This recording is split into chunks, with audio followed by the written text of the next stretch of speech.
अच्छा, function procedures में हमने क्या करना होता है कि ये जो फंक्शन प्रोसीजर्स होते हैं ना, इनको हम दो नाम देते हैं। या तो हम इनको कहते हैं सब रूटीन्स मोस्ट कॉमनली, या तो हम इनको नाम देते हैं मॉड्यूल्स का। अब प्रोसीजर और जो फंक्शंस होते हैं ना हमारे पास, वो हमारे पास होते हैं सब रूटीन्स।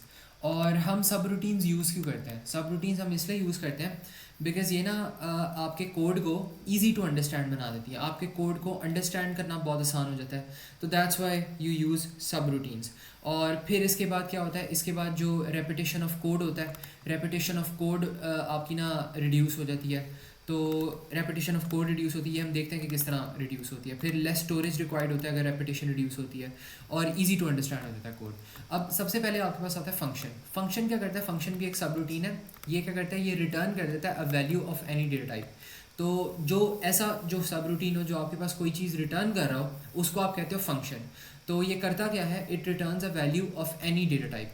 अब यहाँ पे आपने क्या करना है? Write a code to calculate sum of all the numbers from 1 to 3। तो यहाँ पर आपने क्या करना है? आपने कोड लिखना है to calculate the sum of all the numbers from 1 to 3। तो अगर आप यहाँ पे नॉर्मल कोड लिखते हैं तो आप इसको ऐसे लिखते हैं, declare num sum integer, and then आप यहाँ पे करते हैं sum equals to 0, and then आप यहाँ पे करते हैं इनपुट नम। तीन नंबर्स का ना आपने sum of all the numbers from 1 to 3, मतलब तीन नंबर्स का आपने सम लेना है। तो इनपुट नम पहला नंबर, फिर आपने उसको सम किया, फिर आपने दोबारा सेकंड नंबर इनपुट किया, सम लिया, फिर थर्ड नंबर इनपुट किया, सम लिया। तो ये नॉर्मल कोड है, लेकिन इसी को अगर आपने फंक्शन में कन्वर्ट करना हो तो कैसे करोगे? तो आप यहाँ पे लिख देते बस, आप ना बस यहाँ पे फंक्शन का नाम लिखते फंक्शन, एंड लेट्स सपोज यहाँ पे लिखते हैं फंक्शन का नाम 3 सम। और इसके अंदर आप जिन नंबर्स का आपने सम करना है उनको आप भेज दो इसके अंदर एज अ पैरामीटर। आप ए को भेज दो, आप बी को भेज दो, आप यहाँ पे भेज दो साथ ही साथ सी को भेज दो, और इन तीनों के सम को a प्लस बी प्लस सी करके रिटर्न कर दो, और यहाँ पे साथ लिख दो रिटर्न्स इंटीजर। अब यहाँ पे ना थोड़ा सा ये कॉम्प्लेक्स लगेगा पहले, लेकिन इसकी ना हम यहाँ पे वो देख लेते हैं, सिंटेक्स इसका पहले देखते हैं। यहाँ पर हमारे पास क्या होता है? सबसे पहले हमारे पास यहाँ पे आता है फंक्शन का नेम आता है। तो सिंटेक्स में हम सबसे पहले क्या करते हैं? सबसे पहले हमारे पास आता है फंक्शन का नेम, एंड देन हमारे पास आता है यहाँ पे ब्रैकेट, और इसके अंदर हमारे पास क्या आता है? हमारे पास आता है पैरामीटर 1, पैरामीटर 1 और उसकी डेटा टाइप, एंड देन हमारे पास आता है यहाँ पे पैरामीटर 2, उसकी डेटा टाइप आती है उसकी, and then so on and so on, जितने मर्जी हम पैरामीटर्स चाहें आ सकते हैं।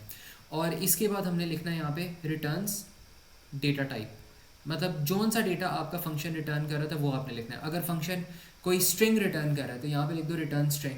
अगर फंक्शन रिटर्न कर रहा है रिटर्न्स नंबर तो यहाँ पे लिख दो रिटर्न्स इंटीजर। अगर फंक्शन बूलियन रिटर्न कर रहा है तो यहाँ पे लिख दो रिटर्न्स बूलियन। ठीक है, तो इस तरह करना है। तो यहाँ पे आपने लिख दिया फंक्शन नेम, एंड इसके बाद आपने यहाँ पे क्या करना है? आपने यहाँ पे लिखना है end function to finish the function. ठीक है, और इस ब्लॉक के अंदर आपके पास आपने अपना पूरा कोड लिखना है। ठीक है, तो ये जो ब्लॉक आ रहा है ना, इसके अंदर आपने कोड लिखना है। अब ये पैरामीटर्स से बच्चे बड़ा कंफ्यूज होते हैं। अब ये पैरामीटर्स क्या होते हैं? पैरामीटर्स एक ऐसी वैल्यूज़ होती हैं जो कि आप फंक्शन को प्रोवाइड करते हो, और इन वैल्यूज़ की बेसिस पे आपका फंक्शन डिफरेंट आउटपुट देता है। मतलब लेट्स सपोज मैंने यहाँ पे एक कोड लिखना था जो कि 3 नंबर्स का सम करता है। तो यहाँ पे मैंने क्या किया? मैंने फंक्शन का नाम रखा 3 सम। ठीक है, फंक्शन लिखा, फिर मैंने फंक्शन लिखना ज़रूरी होता है ताकि आप बता दो। अगर प्रोसीजर है तो यहाँ पे प्रोसीजर आ जाता, और यहाँ पे एंड फंक्शन है बिकॉज ये फंक्शन है। अगर प्रोसीजर होता तो आप लिखते एंड प्रोसीजर। तो यहाँ पे आप लिखते हैं फंक्शन, एंड देन यहाँ पे इसके बाद आप लिखते हैं यहाँ पे 3 सम। ठीक है, 3 सम के बाद आप क्या करते हैं? आप सबसे पहले यहाँ पे लिखते हैं एक वेरिएबल, उसकी डेटा टाइप आप रख देते हैं इंटीजर, एंड देन आप यहाँ पे रखते हैं बी, उसकी और इसका जो नाम है ना, इसका नाम कुछ भी हो सकता है इस पैरामीटर का। आप इसका नाम num1 रख लेते हैं, इसका नाम num2 रख लेते हैं, इसका नाम num3 रख लेते हैं, it depends on you.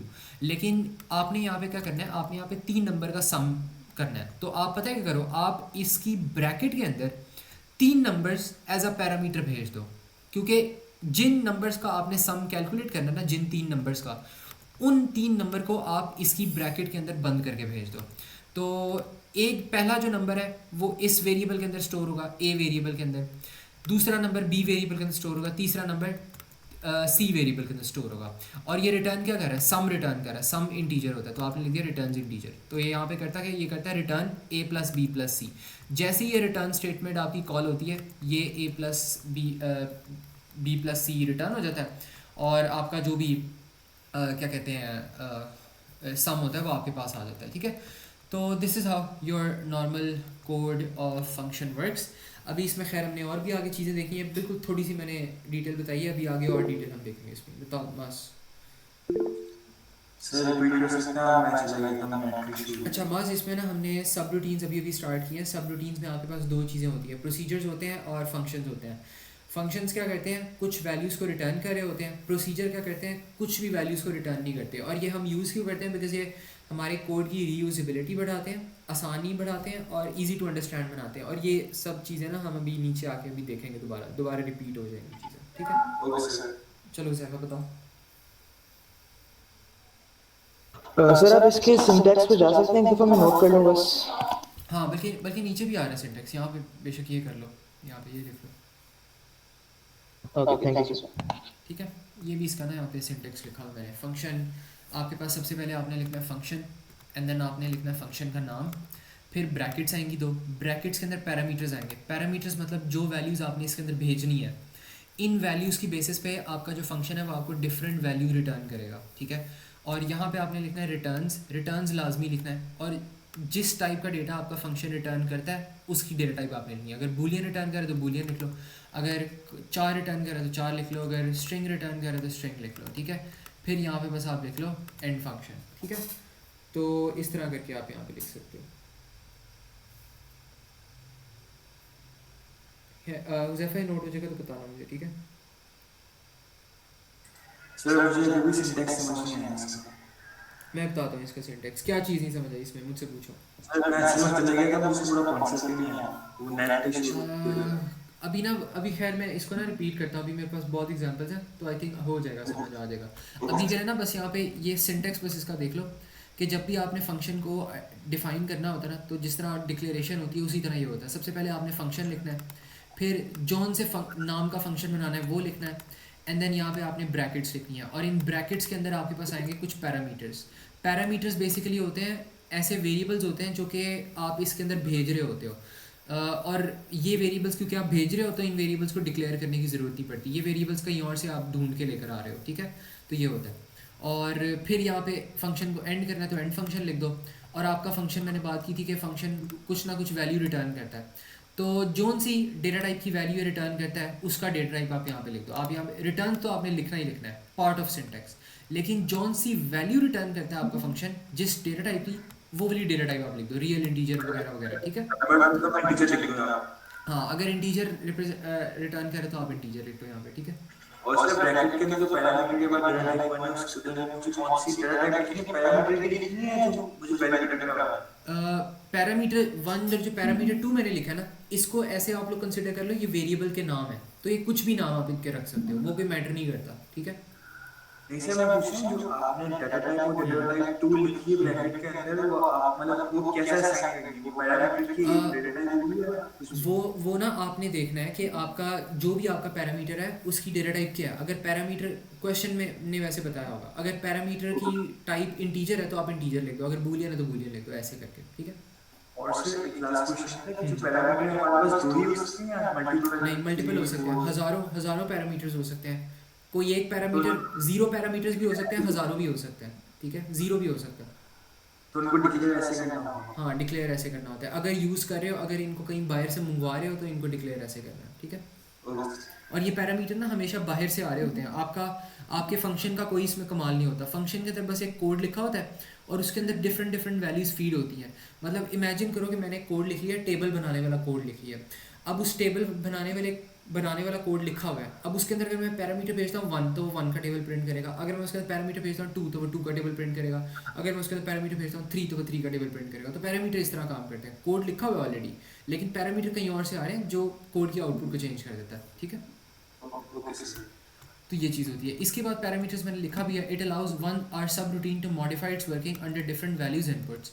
How to use subroutines. अच्छा, सब रूटीन्स को आपने यूज़ कैसे करना है।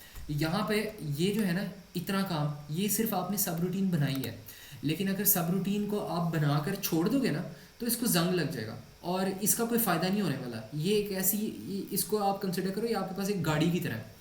और गाड़ी को अगर आप फ्यूल ना दो, गाड़ी के अंदर पेट्रोल ना आप डालो, तो गाड़ी कभी भी नहीं चलेगी, चाहे जितनी मर्जी आपकी प्यारी गाड़ी हो। तो प्यारी गाड़ी आपने बना ली है, लेकिन अब उसको दौड़ाना है, अब उसको भगाना है, तो आपको उसको रेफ करना पड़ेगा और आपको उसको चलाना पड़ेगा और आपको उसके अंदर फ्यूल भरना पड़ेगा। फ्यूल मतलब उसके अंदर पैरामीटर्स भरने पड़ेंगे। अगर पैरामीटर्स नहीं भी भरने तो उसको आपको कॉल करना पड़ेगा, चलाना पड़ेगा उसे। तो इस कोड को चलाना कैसे है, आप इसको कॉल करोगे। हाउ टू यूज सब रूटीन्स, बाय कॉलिंग देम। तो जोन सा भी आपने अपना फंक्शन का नाम बनाया है उसके आगे आप लिखो कॉल, एंड देन जिस फंक्शन को कॉल करना चाह रहे हो उसका नाम लिख दो, और जो उसके अंदर आप पैरामीटर भेजना चाहते हो वो पैरामीटर यहाँ पे भेज के रख दो, ठीक है। तो ये होगा। तो इसकी मैंने यहाँ पे लॉजिक जो गेट स्टेट है मैंने ये बताई है कि लेट्स सपोज ये यूज़र है। यूज़र क्या कहता है, यूज़र एक पैरामीटर भेजता है और वो पैरामीटर फंक्शन तक जाता है और फिर वो पैरामीटर मुझे क्या करता है, येस और नो रिटर्न करता है उस फंक्शन की बेसिस पे, ठीक है। तो पैरामीटर में मैं भेजता हूँ आर यू टेकिंग CS, तो वो मुझे कहता है येस और नो में रिटर्न करता है, ठीक है। तो इस तरह करके ये चीज़ें काम करती हैं। अब लेट्स सपोज मेरे पास ना एक मेरे पास कोड है, आप कह लो कि हाँ ये वाला एक कोड है। यहाँ पे आपके पास एक कोड आता है, write a code that calculates the square of a number n, number n is the input bye the user, ठीक है। तो एक हमने ऐसा कोड लिखना है जो कि कैलकुलेट करेगा square of a number n is the input by user. अब इसका अगर नॉर्मल कोड आपने लिखना है और अगर आपने किसी नंबर का स्क्वायर करना हो तो आप क्या करते हो, आप एंटर करते हो नंबर और उन दोनों को आपस में मल्टीप्लाई करवा दो। मतलब आप करो input num and then num into num कर लो, आउटपुट कर दो नम इंटू नम, तो स्क्वायर हो जाएगा। तो इसी तरह हमने यहाँ पे कोड लिखा हुआ है declare n and result as integer, ठीक है। एंड इसके बाद हमने लिखी है यहाँ पे output enter a number, and then इसके बाद हमने लिखा है इनपुट n, और इसके बाद हमने यहाँ पे लिखा है result equals to n into N लिखा है हमने, ठीक है। तो अब इसके बाद हमारे पास यहाँ पे क्या आ रहा है, यहाँ पे हमें कहते हैं आउटपुट स्क्वायर और यहाँ पे हम रिजल्ट को आउटपुट कर देते हैं। तो ये हमारा एक बेसिक सा कोड है जो कि एक नंबर को इनपुट कर रहा है और उसको स्क्वायर कर रहा है। तो ये वाला कोड समझ आता है सबको? Yes. जी सर। ठीक है। अब मैं ना आपको कहता हूँ कि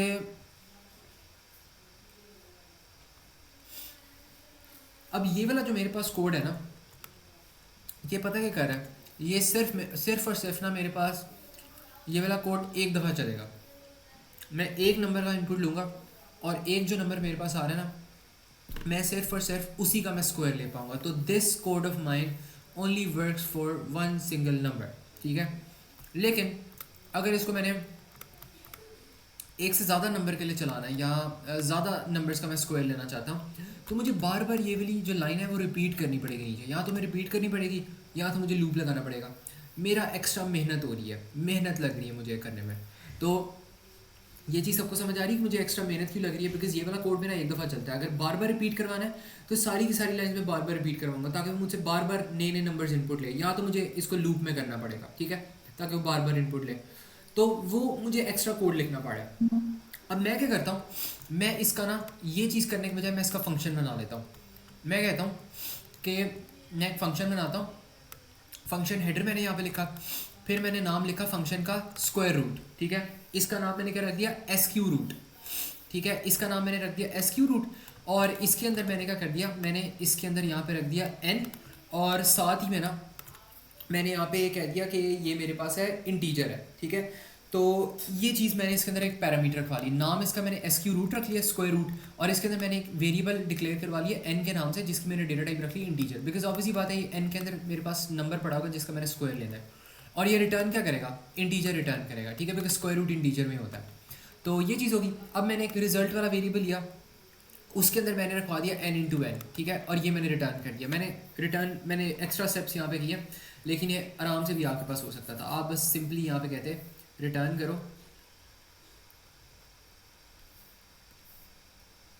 return n into N, simply ये कह देते। तो उसने क्या करना था, जो नंबर उसके पास आ रहा है उसको उसने दोबारा मल्टीप्लाई किया और वही रिटर्न कर दिया।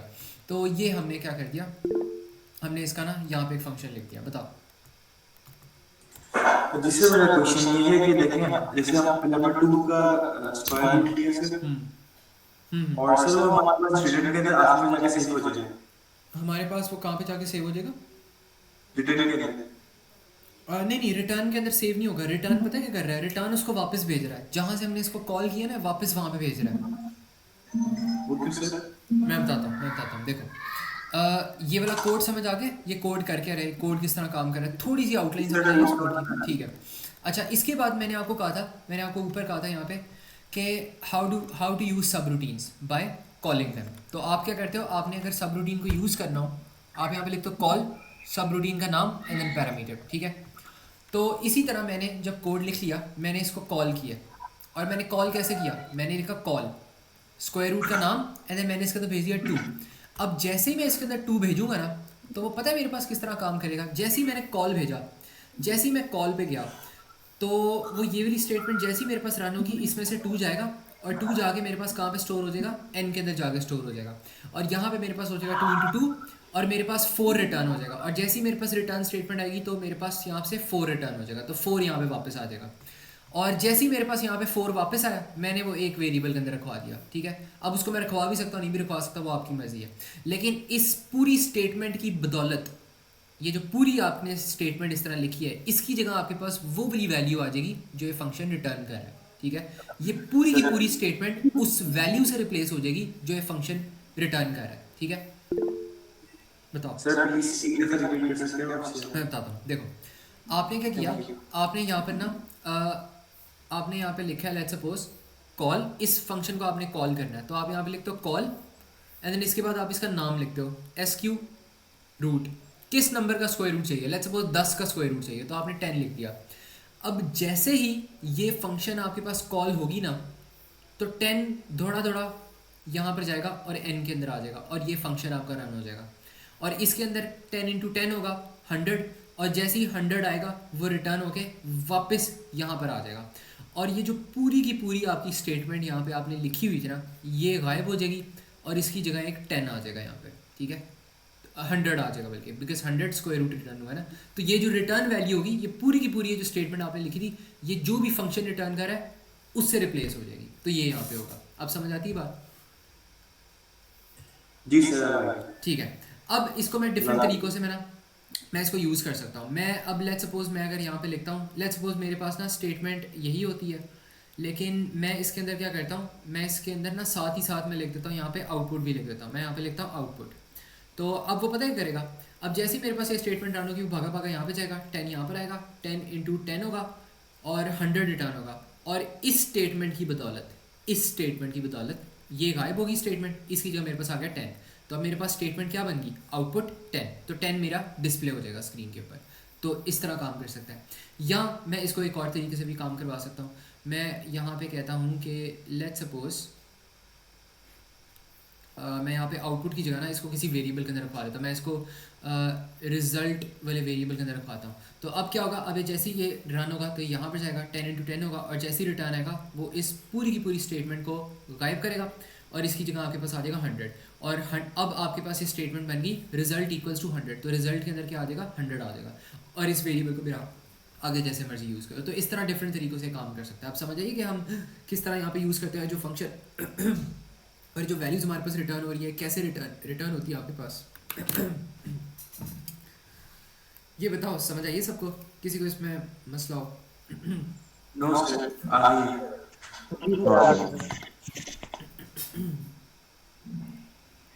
चलो सही है।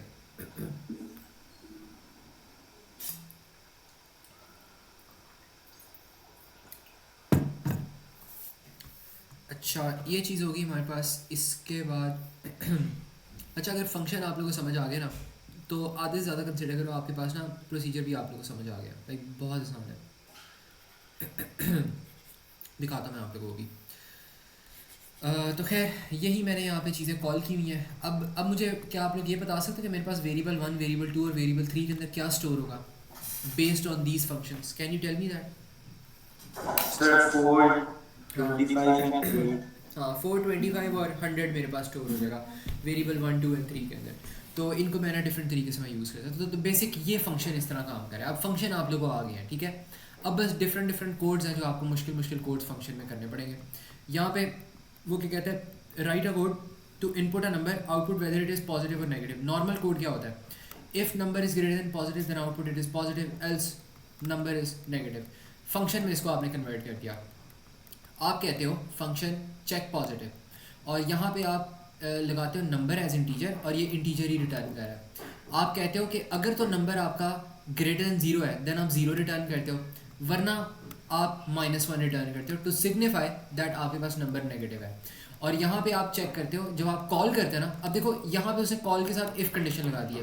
वो कहता है इफ़ कॉल चेक पॉजिटिव -1, तो उसने कॉल किया चेक पॉजिटिव -1, तो इसका मतलब है -1 जाएगा ऊपर, और यहाँ पे वो जब चेक करेगा तो वो रिटर्न क्या कर देगा, -1 रिटर्न कर देगा, बिकॉज वो नेगेटिव है, इट इज़ नॉट पॉजिटिव। तो ये वाली कंडीशन चलती है।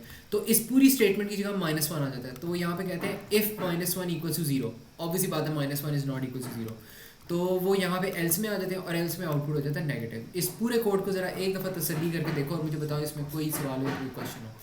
इसकी जगह हम बूलियन भी यूज़ कर सकते थे वैसे।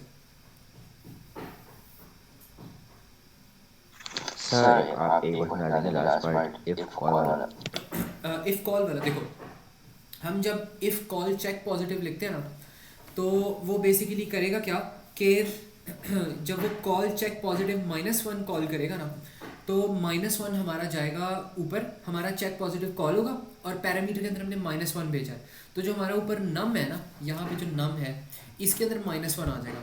अब वो चेक करेगा यहाँ पे if num is greater than 0, मतलब if -1 is greater than 0, obviously not, तो वो एल्स में आएगा, और एल्स में क्या हो रहा है, रिटर्न -1 हो रहा है। तो जैसे ही रिटर्न -1 होगा वो वापस यहाँ पर आएगा, और ये पूरी की पूरी कॉल स्टेटमेंट किस चीज़ से रिप्लेस हो जाएगी, -1 से। तो अब ये स्टेटमेंट आपके पास बन जाएगी if -1 = 0 but -1 is not equal to 0, तो वो एल्स वाली कंडीशन में आएगा और आउटपुट हो जाएगा negative. And it makes sense because हमने -1 इनपुट किया है, तो उसे आउटपुट कर दिया नेगेटिव। ठीक है, ओके सही है। अच्छा, इसके बाद हमारे पास अब ये वाला एक कोड आता है ऑड इवन वाला। यहाँ पर वो क्या कहता है, write pseudo code to check if a number entered by the user is even और ऑड। तो नॉर्मल कोड इसका ये होता है, इनपुट नम करो, चेक करो, if num mod 2 = 0 then number is even, else if num mod 2 is not equal to 0 then number is odd. और यहाँ पे फंक्शन अगर आपने लिखना है तो मैंने इसका नाम रखा हुआ है ई और ओ, इसके अंदर नंबर जा रहा है और ये बूलियन रिटर्न कर रहा है, ट्रू या फॉल्स। तो अगर तो नम mod 2 = 0 है, मतलब ये इवन है, तो ट्रू रिटर्न कर दो, अगर इवन नहीं है ऑड है तो आप फॉल्स रिटर्न कर दो। तो आप यहाँ पे कहते हो इफ़ कॉल ई और ओ 2 = ट्रू, मतलब अगर ट्रू रिटर्न होता है तो इसका मतलब है आउटपुट कर दो इवन, वरना आउटपुट कर दो ऑड। कॉल ई और ओ 2 की जगह क्या आपके पास यहाँ पे आ जाएगा, इसको कौन रिप्लेस करने आएगा, can you tell me? Sir 2। हाँ 2 आएगा, बिकॉज वो यहाँ पे 2 इवन है ना, तो वो यहाँ पे चेक करेगा if 2 mod 2 = 0 yes it is, तो वो ट्रू रिटर्न ट्रू आएगा। एंड देन यहाँ पे वो चेक करेगा if this = 2 2 = 2 then yes output even, ठीक है, वरना नहीं। सही है, कोई इसमें मसला हो किसी को? ठीक है, तो this is how the function procedures normally work. और इसमें अब आप लोगों ने करना क्या है कि आप लोगों ने ना ये सारे के सारे जो कोड्स मैंने फंक्शन तक अब नीचे तक लिखवाए हुए हैं, इनको आपने क्या करना है, आपने प्रैक्टिस करना है और कोशिश करनी है कि आपने ना कोशिश करनी है कि आपने ये वाले जो सारे कोड्स हैं इनको देखना कि आप इनको फंक्शन के तौर पे आप कैसे ले सकते हो। ठीक है, लाइक कोशिश करना। और बल्कि ये वाला जो कोड है ना इलेक्ट्रिसिटी बिल वाला कोड अगर मुझे आप फंक्शन के अंदर लिख कर दिखा दो तो मैं मान जाऊँगा आप लोगों को। ठीक है, तो ये कोशिश करना, ये एज अ होमवर्क ले लो अभी कि ये वाला क्वेश्चन कर लेना और कोशिश करना, बाकी सारे क्वेश्चन भी रीड करना, थोड़ा सा और आइडिया होगा। ठीक है, किसी को और सवाल हो इसमें या प्रॉब्लम हो तो बताओ। ठीक है, चलो मैं भेज रहा हूँ आप लोगों को, एक आप लोगों का ये वाला सवाल है और एक आप लोगों का पेपर 2 वाला सवाल है, तो दोनों क्वेश्चन मुझे चाहिए before the next CS class. सही है, चलो ठीक है, फिर जा सकते हो आप लोग। अल्लाह हाफिज़। अल्लाह हाफिज़।